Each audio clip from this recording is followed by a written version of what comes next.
dengan baik, alhamdulillah. Dan kalau kita update sikit bagi anda yang mengikuti misi kayuhan mereka ke Tanah Suci Ya, journey tu Tanah Haram. Tinggal beberapa ratus kilometer saja lagi nak sampai. Dia kata mohon doalah kepada mereka supaya dipermudahkan dengan bantuan warga tempatan juga rakyat Malaysia ditemui sepanjang perjalanan juga kata.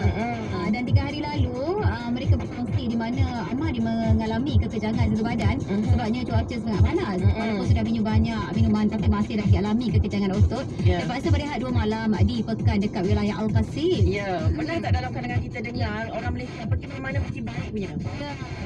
Dia orang ada jumpa dan menginap dekat rumah orang Malaysia dekat sana yang dikenal sebagai Al-Qasim tu. Alhamdulillah. Gitu Jadi menjelang hari terakhir sebelum tiba di Madinah, Qobin yang juga bapa 8 anak minta orang ramai, kita semua rakyat Malaysia doakan agar urusan beliau dan juga Ahmad dipermudahkan hingga selamat sampai ke destinasi yang dituju. Akhir sekali. Kita tengok dekat media sosial dulu kan.